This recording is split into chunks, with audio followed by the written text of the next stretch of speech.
Hey, what do you say? This is Boz at Men Speaking Out, and today's subject is very, very near and dear to someone like myself, being a biological parent as well as a step parent. I want to talk about the subject of, you don't have the right to discipline my child. And right now on this podcast, I have my man Breeze, who is one of the veterans, once again, of the Men Speaking Out show. What's going on, Breeze? Not too much, brother. Not much at all. Thanks for the invite and the invite back. Blessed to be here. Right on, my man. And also, too, we have a young, up and coming, sensational music artist, Isaiah Palmer, who is shall I say that, honoring us with his presence. What's going on, Isaiah? How you doing?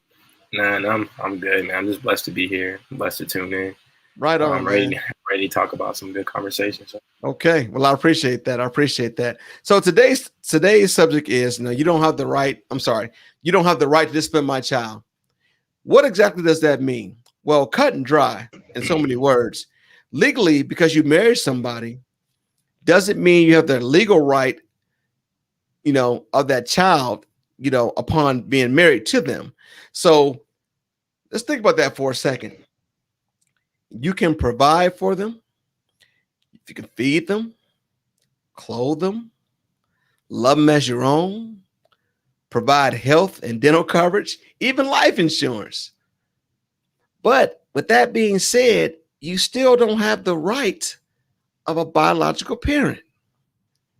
So let's talk about that for a second, right? Because, you can't even discipline them without having backlash. Really? Right. Because me being a step parent and having a step parent raise my children at some point in time in their life, my thing is, dude, don't touch them. I got that. Right. But wait a minute. If this man is feeding them and taking care of them and doing whatever, then he's basically, or she is, a second-class parent. They're getting first-class service, but right. You're a second-class parent. Yeah. So my question to you all is, and of course, Isaiah, I'm gonna start with you because you're the more younger, vibrant of the group.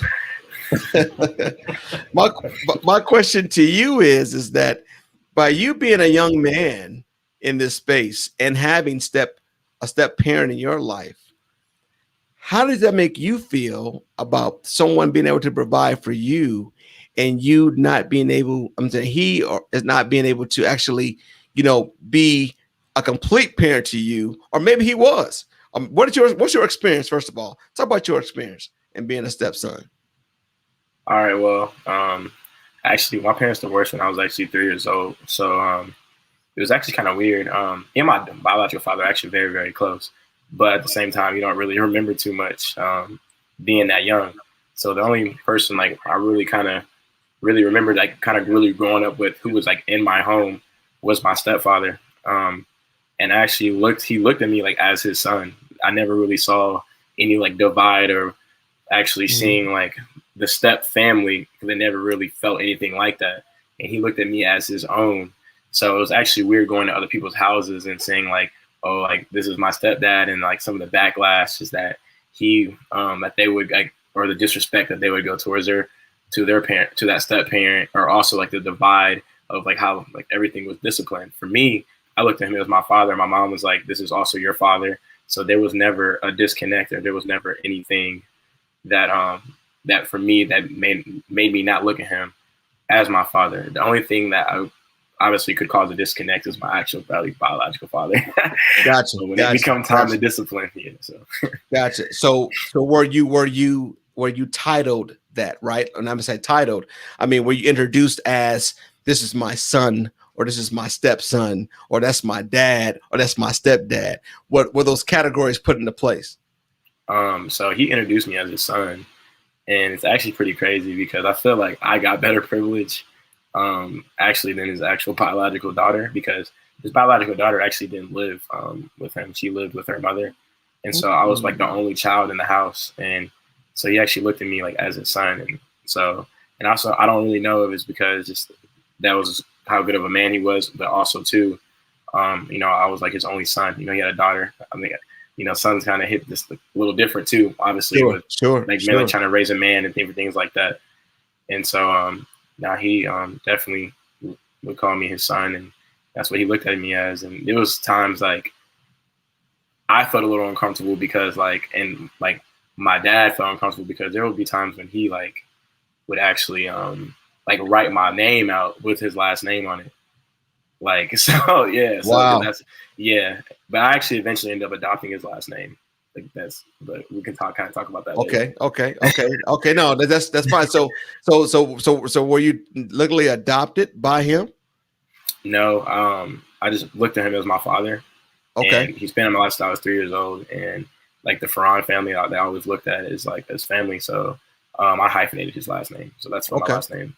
Okay. And that was a big backlash from the Palmer side. But yeah, I can imagine. And I can imagine. And knowing your dad, that I do know your father, you know what I'm saying? I know, you know what kind of person he's not a bad thing, you know, at all. You know, I love your dad, my own brother, but I do understand how important that last name, you know, how powerful that is, especially with your Uncle Ryan and everybody else in between. So yeah, I know him, man, you know, big time.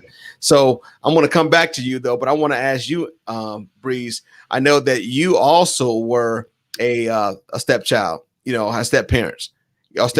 I'm sorry. And so from you and your experience growing up, you know, do you think that, you know, what kind of challenges, I guess, that you face, you know, I guess from a disciplinarian side or a love side or just being, you know, inclusive in your childhood? Yeah, so I think from myself, early on when I had a step parent, it was definitely a challenge because right off the bat, you know, as Isaiah mentioned, you know, he was embraced. He felt like, you know, it was uncomfortable because he felt like he had preferential treatment, you know, over the biological. Where for myself, my step parent, I felt like failed to build or establish that relationship, and I think that is what is most essential as being a step parent. Now that I am one, but my step parent, I don't felt established a relationship, whereas they felt like, okay, I married, you know, your dad, I married your mom, what, you know, and they felt more entitled in the role, and Right. that they were just, you know, entitled to this respect that they were just supposed to get, that they had the green light to say and do, you know, whatever, you know, and I'm not saying that I was just like mistreated, but I felt like the relationship was mishandled, and in some instances, and from that point on, if there's no foundation, anything you put on top of that is just going to sink, you Correct. know. Correct. So for me, my experience as for me having a step parent, it was a little more rocky for me, and just growing up and trying to embrace and understand being a young child. You know, it's hard for children to speak up, you know, in that position and at a younger age, you know, because, you know, let's get it, you know, look at it for what it is. Your parents, they're, you know, I've chosen this person, and this is who is going to be with me, and this is your stepmom, and, you know, this is how we roll it. So Right. So for me, it was definitely a little more rocky, abrasive, you know, introduction and situation going forward. Sure. I think that's huge, because as you come out of a being, now of course I was fortunate to have both my parents together when I grew up, you know, so and God rest their soul. But I think that there are a lot of issues that plague stepchildren, or children period. I should say stepchildren, children period, when it comes to a breakup of a mother and father in a household, right? Because you got to deal with behavioral problems, right? You got to deal with conflicts, you got to deal with attitudes, you got to deal with challenges and priorities, right? And especially the challenges and priorities when it comes to, you know, now this new person in your life. So who's first now, right? Is it the kids or is it him or her, right? And so now the kids are like, the hell with that. We was here. You ain't my daddy. You ain't my mama. You know what I'm saying? I mean, that's just what it is, right? I mean, that's just real talk. And then that makes the outsider, or shall I say the step parent, feel like a true outsider, because now he's the outlier of the actual circle. You know what I mean? Yeah. And how do you approach that? Especially when you got to deal with kids and triggers of emotion, and you can't even discipline them because the custodial parent's like, no, don't touch my child. I got this. But wait a minute. Yeah.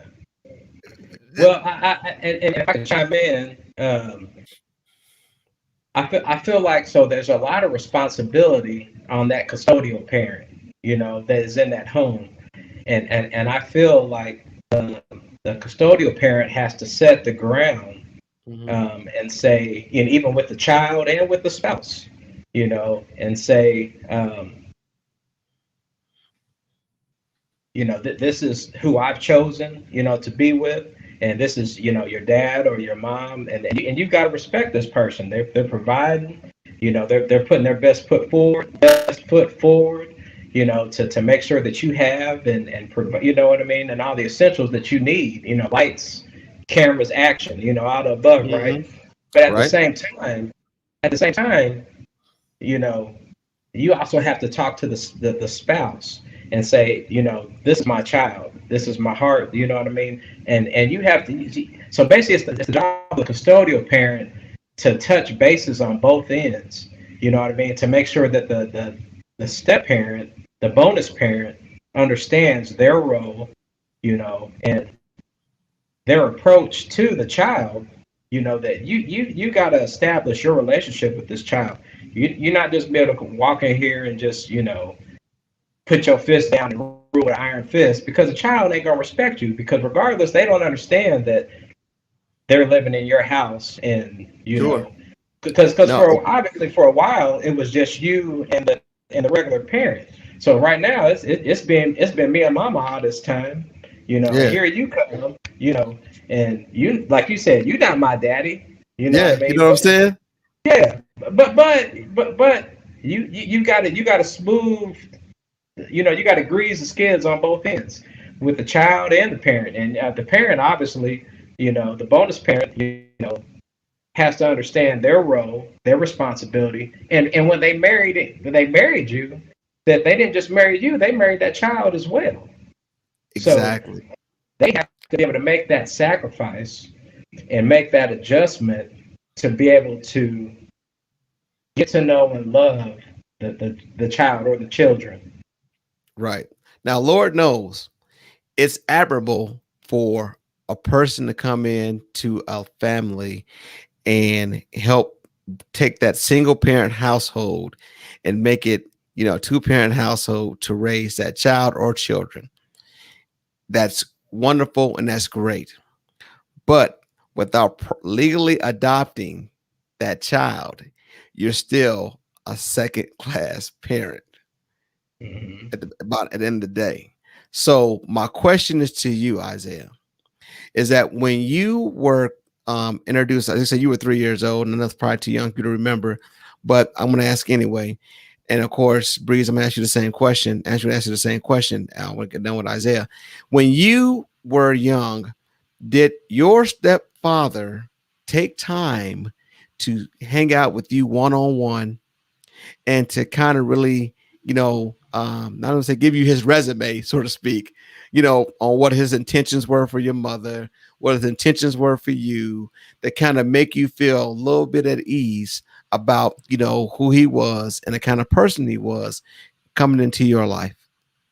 All right, so that's a good question. So I really think my mom did it the right way, and my mom pretty much established kind of the ground rules kind of with him, because when her and my dad divorced, I was her man. You know what I mean? Like, she would take me out. We'd go on little dates, order whatever I want. I would get the nicest steak in the restaurant. Like, that's just how it was. Yeah, you So get a she- 3-year-old, 3-year-old a steak, huh? Yeah, you give him a big old porterhouse. You don't Yeah, forget that's about just- a bite pool. I would eat all my food up. Now I used to eat everything on my plate, and it's actually crazy. So what she did before, like they got to that level of like being married, she started bringing me around. I started learning him first, like how he is, like started hanging out around me, and then after that, she started bringing him around like my family, like so like my aunts and uncles. So I'm seeing this guy being around how he interacts with my family, and I'm seeing how my family's reacting to him. So then that's starting to become kind of how my reaction at the same time. Sure. And then eventually, then she started bringing me around his family, and then they took me in. They looked at me as their nephew, or they looked at me as their grandson. So then it kind of started to put like a family oriented light kind of like onto me. So then once they got to that level, like they're about to get married, they kind of sat me down and they explained what's going to happen. And then eventually I already had a relationship with this guy. So I was just like, yeah, like that's fine. It wasn't to the point like where it felt rushed or I didn't have time to build a relationship with him. To the point like, oh yeah, we're getting married. And then like this guy's moving in the house and I don't even know who this person is, because you see that happen a lot. And that's happened a lot like with my friends, or just even situations that I've seen where, the parents, they meet, they get excited, people are a little bit older and they want to get married, but they don't have time to actually build a relationship with that child. They move in the house and it's just, then after that, then it's hard for that child to respect that person because they never took that time to actually learn who that child is, actually meet that person, because the only person they're focused on is their spouse. Yeah, now that makes perfect sense. Perfect sense. What about you, Breeze? Did you kind of go through the same thing? When I know, of course, it's another date stage in time. Could be a little bit older, a little more seasoned than brother Isaiah there. But did you have that one-on-one conversation, with that step parent before they came actually and solidified the relationship? I did not, I use my father as the example, but initially it was kind of sprung on me, and so I didn't have the opportunity to have that forerunner conversation, or that introduction. When I got the introduction, it was kind of like right on the cusp of everything going down, and so I did get those conversations, but they were as we were progressing, and I think they were more so reactive as opposed to being proactive. Gotcha. Which meaning if they're reactive, it's kind of too late, or the damage has already been done. So for me, no, I didn't, and it in the long run, and that goes back to even what Isaiah he beautifully laid out, was he had the relationship. He had a relationship with the aunties, the uncles, the grandparents. It sounds like they had accepted him as a grandson. Where I'm popping up on the scene, and it's kind of more so, hey, this is young Breeze. You know what I mean? Right. And, right. So I'm meeting these people. They really, I'm a child. They probably really didn't have a whole lot of, I don't say they didn't have the care to meet me, but the eagerness or the desire, I wasn't, I was a bonus child. Yeah. They were probably more so focused on, the new man that was coming into their family that was marrying in, Right. Whereas this young boy that's coming in underneath him, he's, collateral damage, or he's just, he's extra. Yeah. So for me, no, I didn't have that right off the back. So, and it did, on that aspect, make things a little rocky and definitely a challenge going forward. Did you find yourself being a bit rebellious when, or either one of you question, I can answer this one, being a little bit rebellious when, you hear somebody new in your life, because, we all know that sometimes children have a tendency to sabotage relationships, especially if it's somebody whom they aren't so much feeling, well, my daddy with her or my mommy with him, and I don't know, I ain't really feeling either, person. And so they had a tendency, they'll do it. They'll sabotage a relationship, and some of us as parents, we had a tendency to let kids run and dictate our lives. And it's really at the end of the day, that's going back to the punk ass parenting, what I'm saying? We've got to do a little bit more, and try to be inviting and welcoming to all people that are going to be in a relationship. And I'm going to talk about being a step parent in a minute, but I kind of want to this is more on stepchildren, this first segment. And so my question is that, did you find that you were being a little bit more, and for both of you, being a little bit more reluctant or rebellious when it came to having that new person in your life? Like, who the hell is he or who the hell is she? Right. And giving them a hard time because you really didn't want them there in the first place, but you kind of went along with it because your biological parent, who you know and love, did it. Yeah.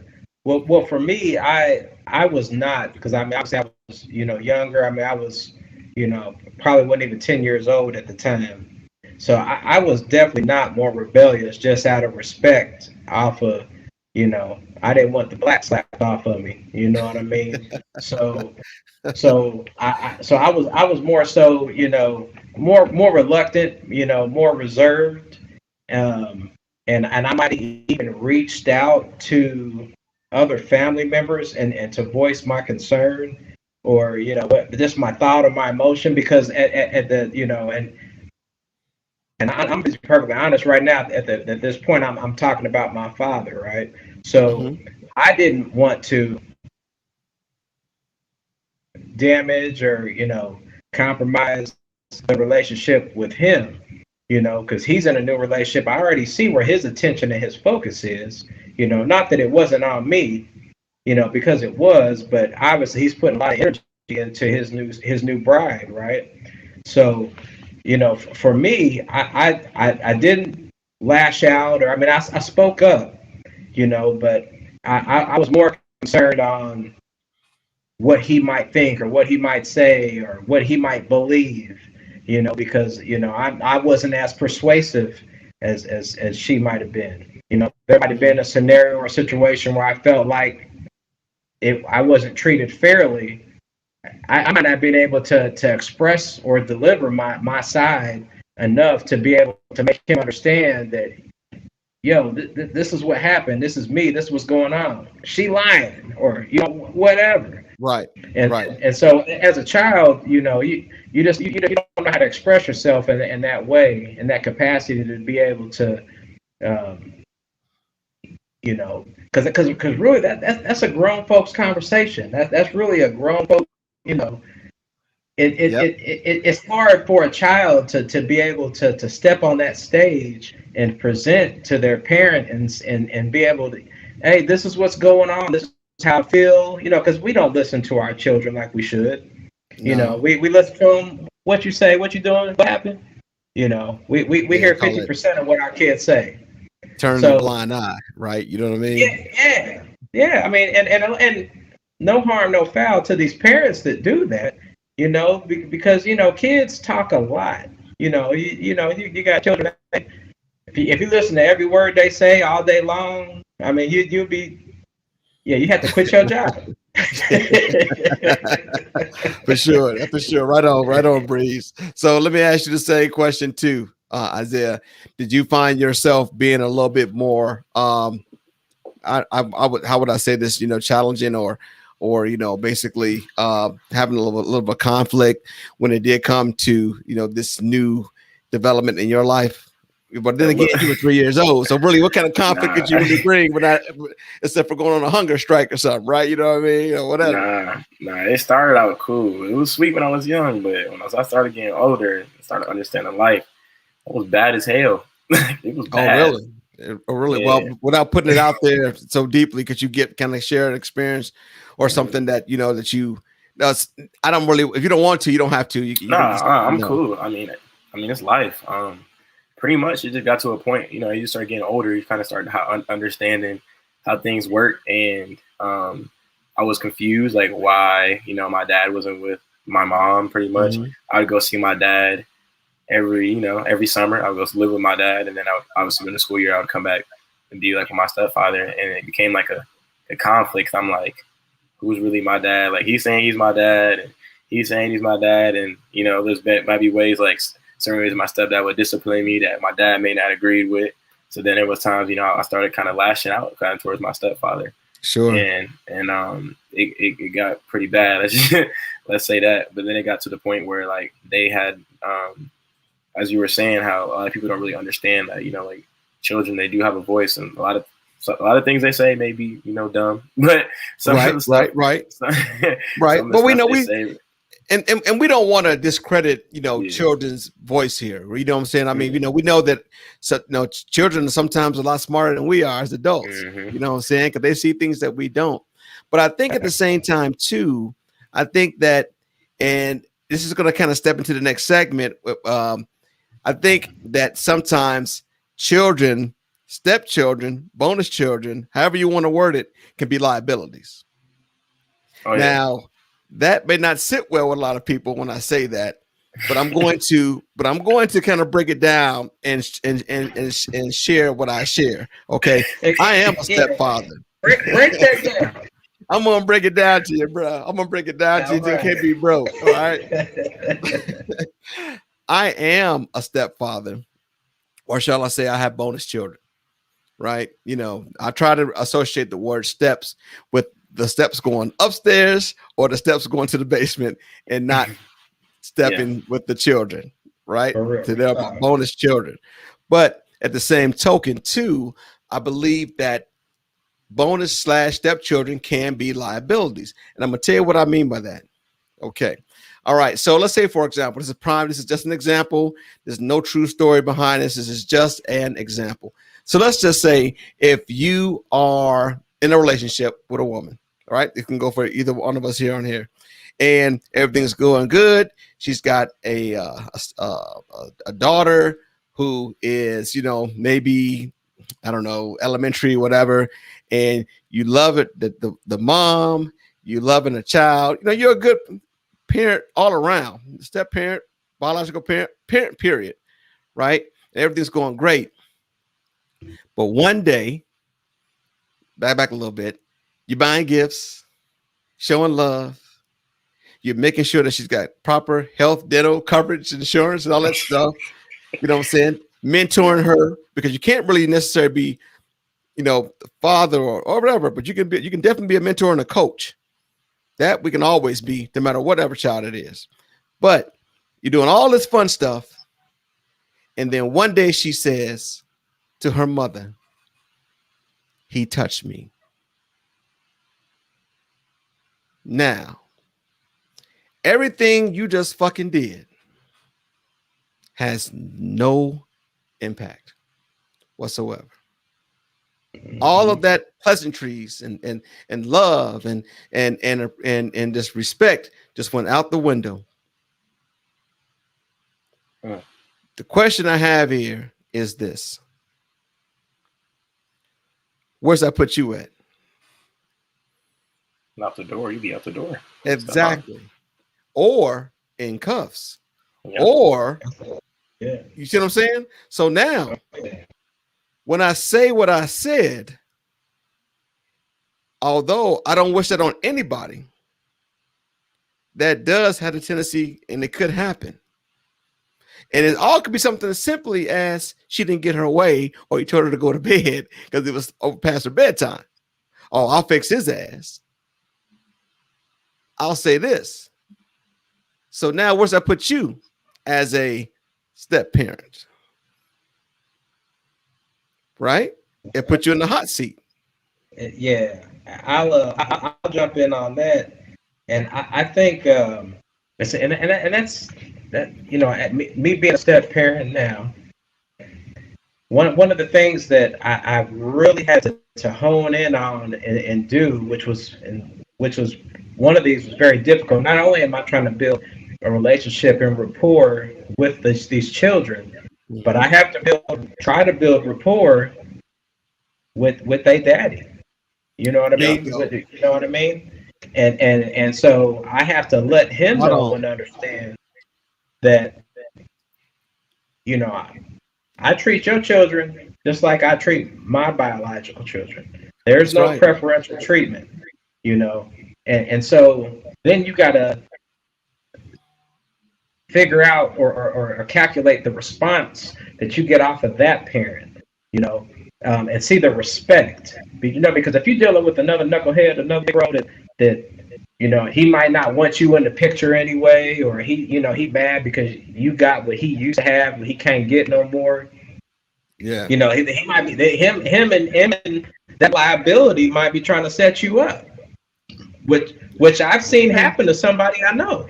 Okay, I'm with you. I'm with you. So, I'm with you. It makes perfect sense. So with that, you know that dictates how you deal with these children, because if you're dealing with a knucklehead, you know, parent, you know, I would say parent, then you know you have to tread lightly or use a lot of wisdom in how you deal with these children. And it might be a situation or a stance where, you know, them being a liability, where you have to deal with them loosely, but still making them respect your home. You're not going to disrespect my home, Exactly. but you know, but you might have to be more methodical in your approach and how you deal with them. Because, like you said, you could get yourself jammed up in a trick bag, and next thing you know, you're sitting in a jail cell because he touched me.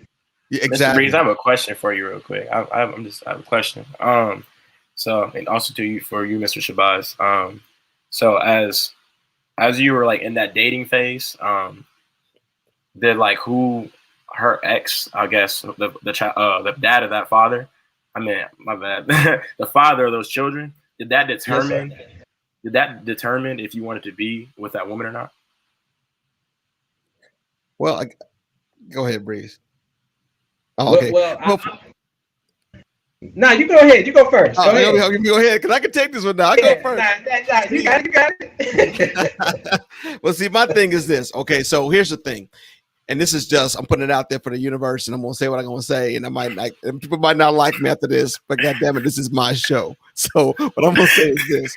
If I deal with a woman, and if a woman has multiple baby daddies, and she got multiple children, it's a wrap. There ain't nothing you can do for me. Nothing. Now, if you have multiple baby fathers and you was married at some point in time to at least one of them, or at least the last one or whatever, then there's some value in it for me to even freaking pursue you. But I don't do the whole hop, skip, and a jump with multiple baby daddies and you know, multiple children. That ain't never. I don't recommend no man. And any man out there listening, if you got a woman with multiple baby daddies, cut them loose. I'm gonna say right, cut them loose. Cut them. Be done with them, because there's no value in it, bruh, at all. Especially if you got a woman with 4 kids and 4 different baby daddies. I mean, you got to deal with 5 different people on a 7-day week. You know what I mean? But anyway, to answer your question, and let me make sure I'm responding right, because I got off on a tangent. I got so excited. My question, my response to your question is, you said that how would I deal with the baby's father? I mean, yeah. So if they're just more in that aspect, they're disrespectful, or they are trying to cause that divide, would that make you not want to be with that woman because of the conflict that you have to deal with, that conflict of that child's father? Well, you have to think about it for a second, right? Some folks don't know how to let go, right? Some people want to stay attached, you know, and is it the woman's fault that he wants to stay engaged? You know, what needs to happen is she has to put her foot down, and she has to make sure that, listen, we are done. Ain't no coming back. I don't care if Jesus came back and he's pouring coffee himself. It ain't happening.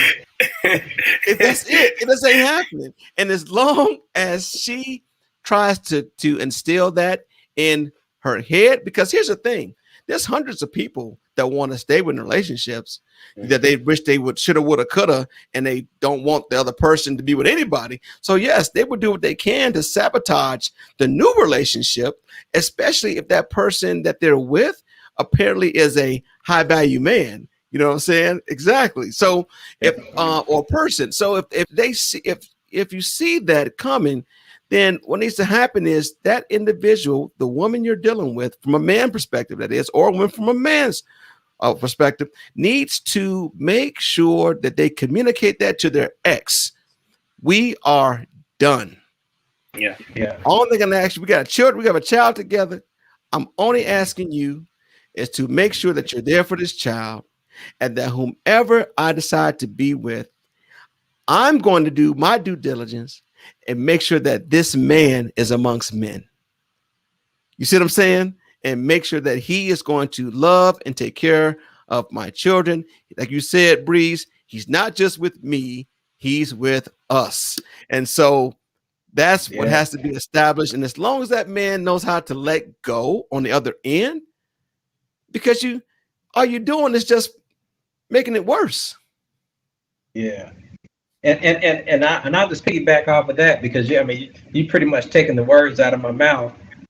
But if I can add something to that, when two people, if I'm dating someone and I want to be with you and you want to be with me, it comes down to these three words: I choose you. You know what I mean? Right. So regardless of whatever else is going on, you know what I mean? Regardless of your crazy baby daddy, whatever drama, if I choose you, then that means I'm choosing you, your problems, your issues, your knucklehead baby daddy, in our case, because we're all men being here, sitting here. So it comes to the, and where she says the same thing, I choose you. So, and then in those words, what that encompasses is what you spoke on, is her being able to put it out there to the ex. This is the HNIC right here. That's right. This guy right here is who I'm choosing to be with, who I'm gonna be with, regardless. And even on my side, whatever Mickey Ficky or stuff is going on, and going back to you trying to establish I didn't want to say a relationship with the ex, but communication with the ex, so let him know this is who I am and where I stand as a man. And everything that's the foundation where everything starts at and where it builds from. And that right there will actually let the ex know his stance and his point, because he'll let him know if he can't, if and entering for him to shoot his shot, or if he need to give up right there. Her putting her foot in the ground and saying, this is the guy I'm choosing, and you stepping up and saying, this is the gal I'm choosing. That's the line in the sand. And yes, sir. Yeah, that's what's up. Yeah, does that help answer your question, Isaiah? Or do you have another one you want to throw at us? Because I can go all day, bro. Nah, I like that answer. I was just curious because I just wanted to know your perspective on that. Well, that's a great question. Well, but here's the thing, though. You gotta sit and think about it for a second, right? I mean, we are literally, I'm gonna say 20 plus years senior, right? So I mean, we're older men, and we've been to the circus, already seen the clowns, right? So, and when you sit and think about it for a second, normally, if we were to go out and pursue someone right now, not saying we would, most people our age have children, at least your age. Right, exactly, or a little bit younger. So with that being said, there already has to be some sort of, I mean, we can have a real man-to-man talk, because let's say, for example, if I was dealing with, like you say, for example, your mom, and you being whom age you are, I'm like, listen, okay, I'm a new guy on the scene. Let's you and I go out, get a drink and talk, and let's try to build a relationship. Am I gonna be your best friend? No, but at least I'm gonna come to you man to man, and we're gonna at least have a mutual respect for each other. You know what I'm saying? Yeah. And I'm here to let you know that I'm going to do your mother right. So now you have a sense of comfort, knowing that this dude ain't no bum. He's not going to be doing all this craziness with my mom. And at least he was man enough to come to me and talk to me about the situation. So now he and I can kind of maybe start slowly building some sort of semi relationship. Eventually, you want to get to where you can talk to him or her freely, but it's a process, right? Yeah. So that's just what I'm thinking of. But I kind of want to shift gears here just a quick second, because I want to talk about real quickly here. I know I mentioned stepchildren being a lot of liability, and I'm a step parent and definitely have 4 stepdaughters, or shall I say bonus children, right? And with my own 4 girls, and it's never been as smooth in the beginning. It kind of smoothed itself out in the end, but in the beginning, it was very rough. It was very rough. And so when I said about that children sabotaging relationships, well, then there's so much have to sabotage a relationship with, by doing anything crazy. It's just a matter of them emotionally pouring out to you. Well, Dad, we're not used to seeing you with somebody, and now you finally settled down with somebody that's new to us, so to speak. And I won't necessarily call it sabotage, because that's really a wrong word to use. I would think more sometimes it's the right word. Yeah, you're right. Sometimes the right word. It's the right word. Exactly. But I think on both ends, my biological children and my non-biological children, it was totally new to everybody on the scene. So when things started happening, women are protective, man. They no matter what age they are, you know what I mean? They're protective. And to see their mother, my bonus children's mother, have a new man come in their life when she just got out of a marriage, and to see my children who've been living with me solo dolo, own bedrooms and everything else, not have to share nothing, and now they all of a sudden got to share some shit. It's detrimental. I'm telling you, brother. One more message. This is a perfect public service announcement. If you're gonna do this, make sure you do your research. I'm just putting it out there. Public service announcement. Because in the long run, what I've learned in that whole process is, and there's 2 things I learned. Single women are looking for husbands, and single mothers are looking for stepdaddies. Yeah, and that's what it facts right there. Fact. That's a fact. Exactly. Because now, before you go jump into bed with somebody, and before you do this and that, you got to sit back and ask your question. Wow. How many people you've been dealing with? How many children you got? How many baby daddies you have? How many baby mamas you have? You see what I'm saying? Let's think about this for a second, because you don't want to share your soul with everybody. That's what you don't want to do. It's enough that going around. I'm looking for a man that's looking for a job. Well, you looking for a man looking for a job. I hope those are 2 separate sentences. I'm looking for a man and I'm looking for a job. Yeah. No, I'm looking for a man that's looking for a job. Okay, the standards getting low, huh? Boy, exactly. Super low. But nevertheless, though, man, I think Breeze, you said something that was very instrumental. Having that conversation with the custodial parent or the biological parent, and make sure there's a mutual understanding. Say, hey, listen, I ain't here to hurt the kids. I'm here to this. But see, the problem is, it's got to be an intelligent conversation. People let emotions run wild, and then the shit wind up going south. And it's it got to be a receptive conversation. Yeah. And that goes back to that I choose you and you choose me. You pay attention and do your research on who you choosing. If you're dealing with somebody that is immature in that area, or they just don't have those communication skills, that you can be able to talk and be free and understand, and them understand you and where you coming from. I mean, it could put you in a very compromising position if you don't do your homework up front in the relationship. And now here you are, you know, just because you was in there trying to get some booty, you know what I mean? Yeah. And now you need deep, you know, you a year or two in, and you know, you vested, you probably got some utilities in your name, you might have a house or an apartment in your name, and you know, now it's not so easy to walk away. But it's because you didn't do your due diligence up front, Yeah, you know, to have that communication. Yeah. That's real talk. That's real talk.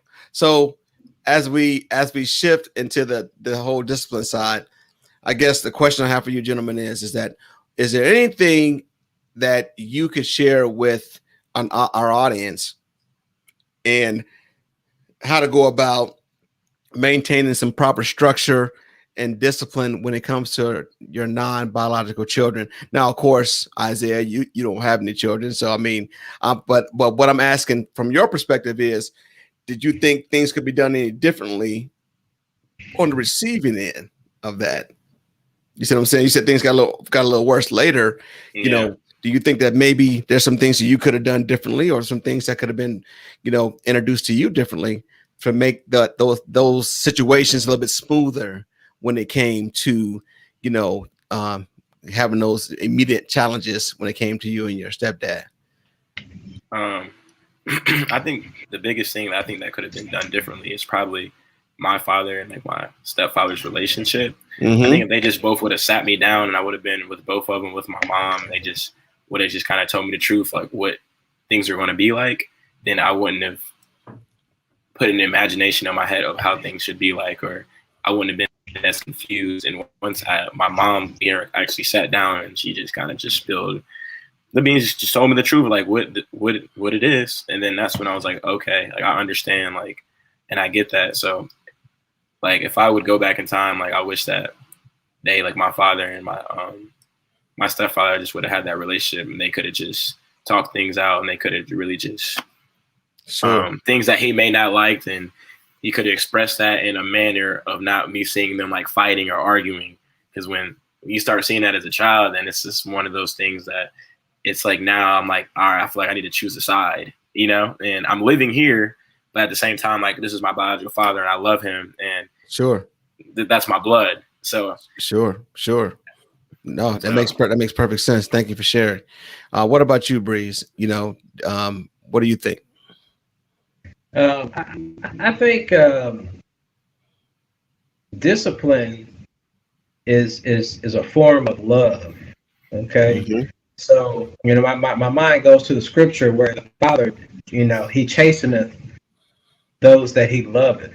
You know what I mean? You know, you used to hear this growing up. I do this because I love you. I'm whooping you because I love you. You know, you hear that from your parents, right? But really, I think, well, first of all, let me rewind. If you as a bonus parent are disciplining, depending how you're disciplining, we're talking about like whoopings, you know what I mean, to your bonus children. We're going to go back to, for one, establishing that relationship, that communication. Mm-hmm. That you understand that I'm not doing this. This isn't a scene out of Baby Boy. You know what I mean? This ain't being Ryan Tyrese, and I'm here and I'm hitting it and I'm knocking it down, and this is I'm the law. You know, nah, we're not doing that. But what it is for that child to understand on every aspect. That means I'm paying for your books in school. First of all, I'm paying for your you know, for the house that you living in. That's right. I'm paying for your books, your tuition in school. When it's time to go back to school, yeah, you know, I'm helping pay for your clothes and the shoes that you're wearing, the backpack, school supplies, and all that. You see me, I'm doing that. You know what I mean? And I'm laying all this out. And so when it comes time, you know, I'm helping you with your homework. When you come home every day, you asking me to help you with that math. You know what I mean? And no disrespect to, you know, any biological parent that's not in the house, but you know, if the daddy ain't in the house, the child has to come to who's in the house. That's and correct. as you as a bonus parent, if you in the house, you got to step up. That, like I said, you know, before, you know, you didn't just marry the woman, you married the children too. So that's right. That's right. It's a shared success. So that's right. Fails, you fail. If that child goes to jail, you go to jail. Because guess what? You go in there to pick them up. You That's know right. what I mean? That's So, right. so what comes down to it is you laying all the groundwork. And so if it comes to a place to where, with you and the your spouse, your wife, I mean that needs to be communicated too. If you were to depending on your form of discipline, but the child has to understand that he's not just a mean guy. He's not here trying to hurt me. You know what I mean? Though this whooping might hurt you, more this discipline might hurt you. This structure might hurt you. Bingo. You know what I'm saying? This structure might hurt you. Yeah, the structure might hurt you. But you got to understand that I, as a bonus parent, am now invested in you. That's right. Yep. Right. Because if you don't do anything, is that really love? You see what I'm saying? Is it really love if you don't do anything? And I think Breeze froze up on us a little bit, but he might be back. But if you don't do anything, is that really love? And that's exactly what I'm trying to say here.